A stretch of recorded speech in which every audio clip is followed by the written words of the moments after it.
तपस्या जिसने प्रेम को जगाया। क्या शिव की तपस्या भंग हो पाएगी? क्या तारकासुर का काल जन्मेगा? संदर्भ: प्रिय दर्शकों और शिव भक्तों, जय महाकाल।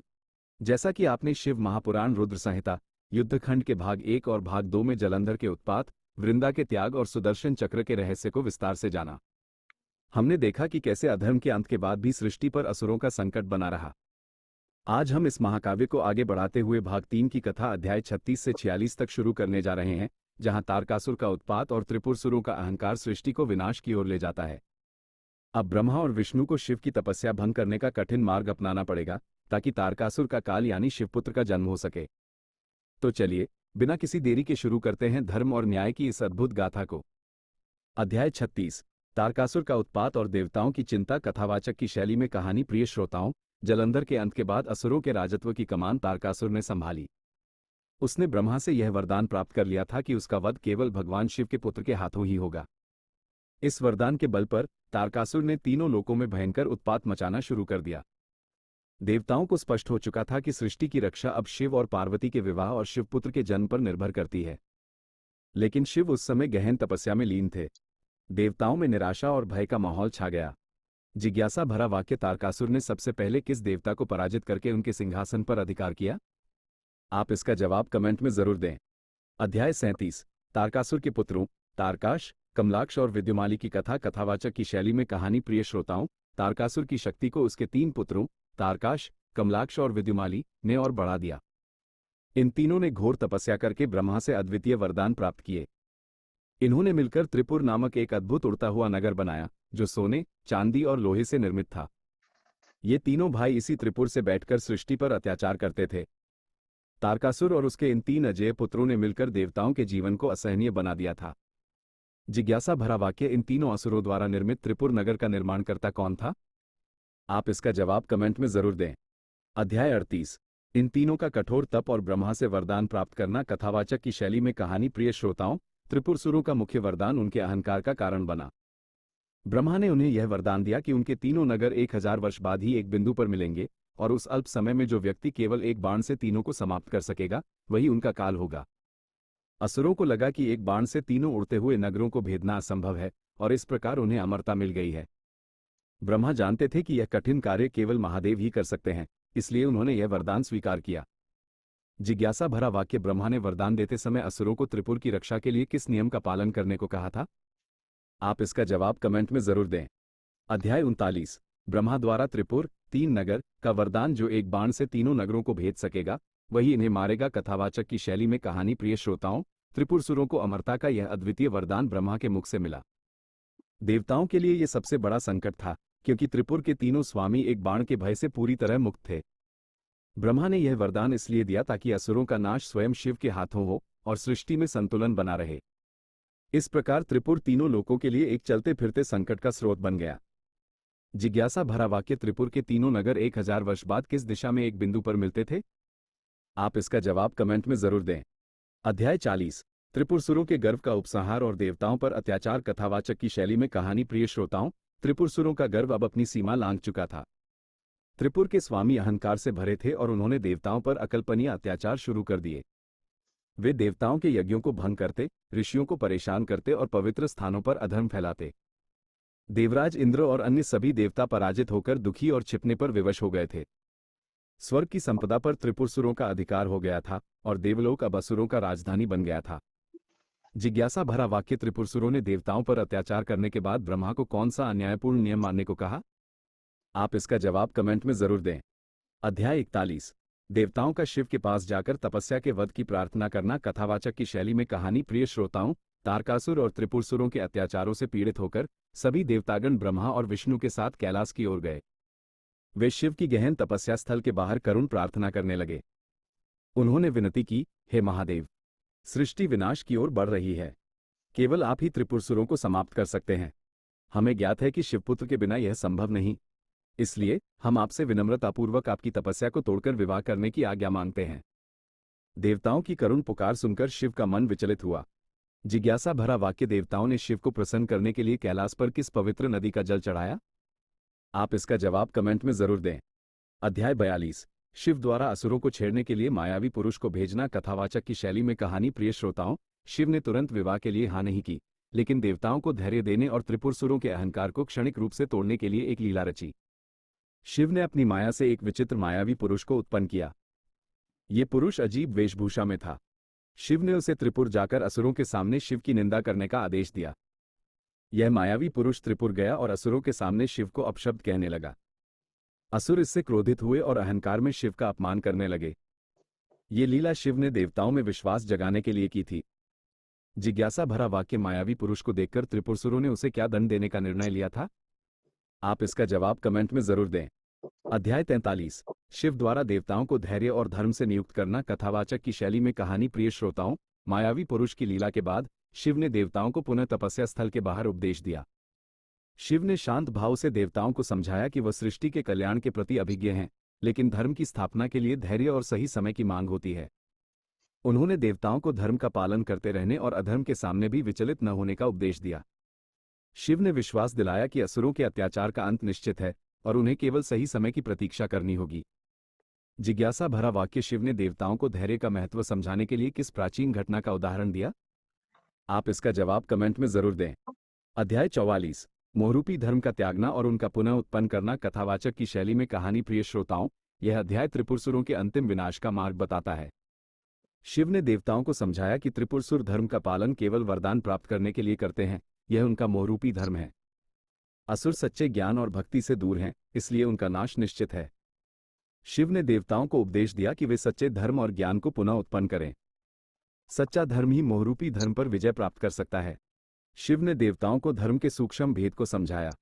जिज्ञासा भरा वाक्य मोहरूपी धर्म को त्यागने के बाद देवताओं ने सच्चे धर्म को उत्पन्न करने के लिए किसका ध्यान किया? आप इसका जवाब कमेंट में जरूर दें। अध्याय 45 शिव का युद्ध के लिए तैयार होना और दिव्य रथ का निर्माण। कथावाचक की शैली में कहानी। प्रिय श्रोताओं, देवताओं की प्रार्थना और धैर्य से प्रसन्न होकर शिव त्रिपुरसुरों के संहार के लिए तैयार हुए। देवताओं ने ब्रह्मा और विश्वकर्मा के नेतृत्व में शिव के लिए अद्वितीय दिव्य रथ का निर्माण किया। इस रथ में सृष्टि के सभी तत्व शामिल थे। पृथ्वी रथ बनी, सूर्य और चंद्रमा पहिए बने, वेद घोड़े बने और ब्रह्मा स्वयं सारथी बने। शिव ने विष्णु को बाण के रूप में धारण किया और मेरु पर्वत को धनुष बनाया।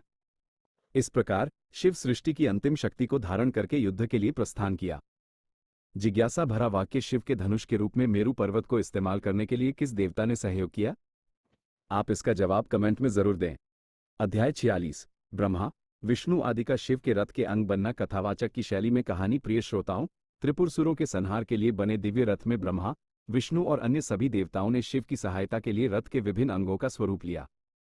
विष्णु स्वयं बाण बने, ब्रह्मा सारथी बने और इंद्र आदि देवता घोड़ों के अंग बने।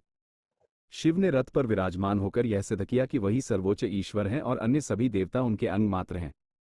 शिव ने असुरों के सामने अंतिम युद्ध के लिए प्रस्थान किया। देवताओं ने शिव की जय जयकार की, क्योंकि उन्हें विश्वास हो गया था कि अब त्रिपुरसुरों का अंत निश्चित है। जिज्ञासा भरा वाक्य शिव के रथ में अंग बनने के लिए ब्रह्मा और विष्णु ने किस मुख्य शक्ति का त्याग किया? आप इसका जवाब कमेंट में जरूर दें। अध्याय 47 त्रिपुरसुरों और देवताओं के बीच भीषण युद्ध का आरंभ। कथावाचक की शैली में कहानी। प्रिय श्रोताओं, भगवान शिव जब ब्रह्मा सारथी द्वारा चलाए जा रहे दिव्य रथ पर आरूढ़ होकर युद्ध के मैदान में पहुंचे तो त्रिपुरसुरों तारकाश, कमलाक्ष और विद्युमाली का अहंकार टूट गया। त्रिपुरसुर जानते थे कि शिव ही उनके वरदान के योग्य काल हैं। असुरों ने अंतिम शक्ति से युद्ध का आगाज किया। त्रिपुरसुरों और देवताओं के बीच भीषण युद्ध शुरू हो गया। देवताओं ने शिव के रथ को घेरा और शिव के तेज से प्रेरित होकर असुरों पर प्रहार किया। असुरों ने भी अपनी मायावी शक्तियों से आकाश को अंधकार से भर दिया। ये युद्ध इतना भयंकर था कि तीनों लोग कांप उठे।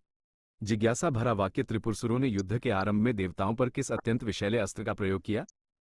आप इसका जवाब कमेंट में जरूर दें। अध्याय 48 त्रिपुरसुरों का पराक्रम और उनकी माया। कथावाचक की शैली में कहानी। प्रिय श्रोताओं, त्रिपुरसुर वरदान के बल पर अत्यधिक पराक्रमी थे। तारकाश, कमलाक्ष और विद्युमाली ने मायावी शक्तियों का प्रयोग करना शुरू कर दिया। उन्होंने माया से भयंकर आकृतियां बनाई, अंधेरा फैलाया और युद्ध के मैदान को दलदल में बदल दिया। उनका मुख्य पराक्रम यह था कि उनका त्रिपुर नगर आकाश में तेजी से घूमता था, जिससे शिव के बाण को सही समय पर लक्ष्य बनाना असंभव हो जाता था। देवता और शिव के गण असुरों की इस माया से अत्यंत परेशान थे। त्रिपुरसुरों ने अंतिम प्रहार करने के लिए तीनों नगरों को एक बिंदु पर लाने का निश्चित समय निर्धारित किया। जिज्ञासा भरा वाक्य त्रिपुरसुरों ने अपनी माया से देवताओं के घोड़ों को किस विचित्र जानवर के रूप में बदल दिया था? आप इसका जवाब कमेंट में जरूर दें। अध्याय 49। शिव द्वारा त्रिपुरों को एक बाण से भस्म करना। कथावाचक की शैली में कहानी। प्रिय श्रोताओं, शिव ने अत्यंत धैर्य के साथ सही समय की प्रतीक्षा की। जब शुभ मुहूर्त आया, यानी जब त्रिपुर के तीनों नगर एक ही बिंदु पर आकाश में संरेखित हुए, तब ब्रह्मा, सारथी, ने रथ को स्थिर किया। शिव ने विष्णु, बाण, को धनुष पर चढ़ाया और एक शक्तिशाली बाण छोड़ा। ये बाण अग्नि, सूर्य और काल की शक्ति से युक्त था। एक ही बाण ने तीनों नगरों को एक साथ भेद दिया और उन्हें पल भर में भस्म कर दिया। त्रिपुरसुरों का अहंकार और शक्ति तत्काल नष्ट हो गई। ब्रह्मांड ने महादेव की जय जयकार की। जिज्ञासा भरा वाक्य। शिव के बाण से त्रिपुर को भस्म करने के बाद असुरों के शरीर किसमें बदल गए? आप इसका जवाब कमेंट में जरूर दें। अध्याय 50। शिव द्वारा त्रिपुरों का संहार और देवताओं की मुक्ति मिलना। कथावाचक की शैली में कहानी। प्रिय श्रोताओं, त्रिपुर का संहार होते ही देवताओं और सृष्टि में आनंद की लहर दौड़ गई। त्रिपुरसुर तारकाश, कमलाक्ष और विद्युमाली भस्म हो गए। उनके अत्याचार का युग समाप्त हुआ। देवताओं को असुरों के कब्जे से मुक्ति मिली और वे पुनः स्वर्ग के सिंहासन पर आरूढ़ हुए। देवताओं ने शिव की स्तुति की और उन्हें त्रिपुरारी नाम दिया। इस प्रकार शिव ने वरदान के नियम का पालन करते हुए धर्म की स्थापना की और सृष्टि को अधर्म के संकट से मुक्त किया। जिज्ञासा भरा वाक्य। त्रिपुर के संहार के बाद भगवान शिव ने अपने धनुष को कहां और किस रूप में रखा?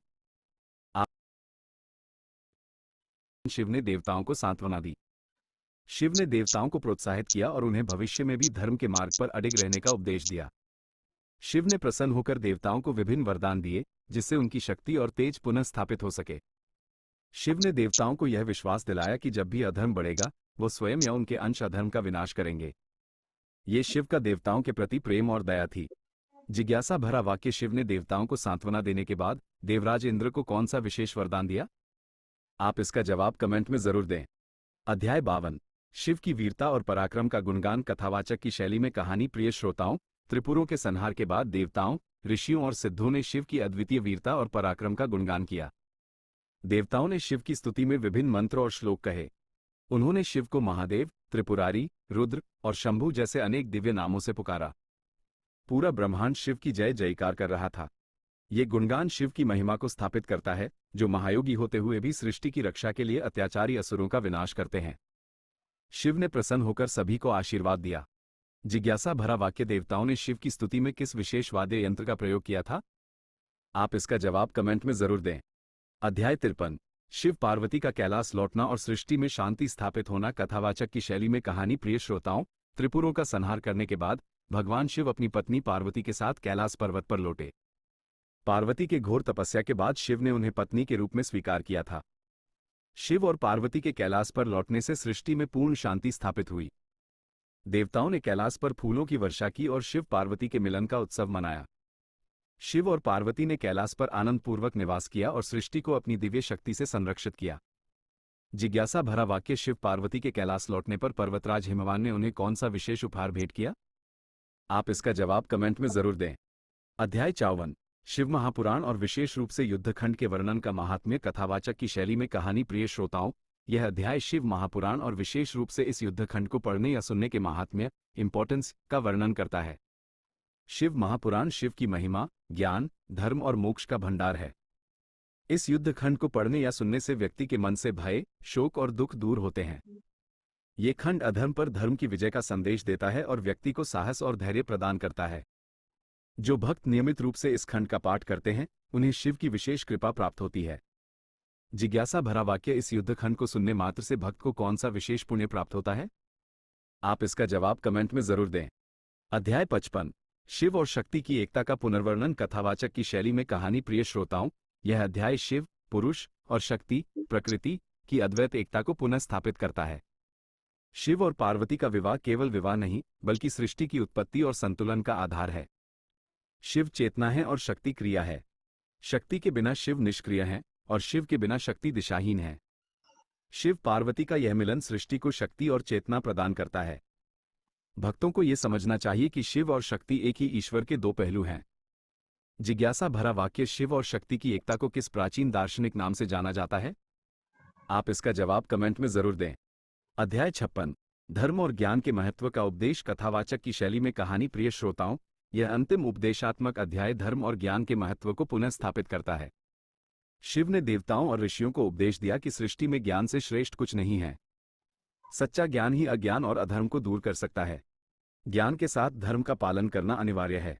धर्म आधार है और ज्ञान प्रकाश है। ज्ञान और धर्म का पालन करने वाला व्यक्ति ही मोक्ष प्राप्त कर सकता है। शिव ने समस्त सृष्टि को ज्ञान और धर्म के मार्ग पर चलने का आशीर्वाद दिया। जिज्ञासा भरा वाक्य शिव के अनुसार ज्ञान प्राप्त करने के लिए भक्त को सबसे पहले क्या त्यागना चाहिए? आप इसका जवाब कमेंट में जरूर दें। ये दर्शकों और शिव भक्तों, ये थी शिव महापुराण रुद्र संहिता के युद्धखंड की संपूर्ण महागाथा।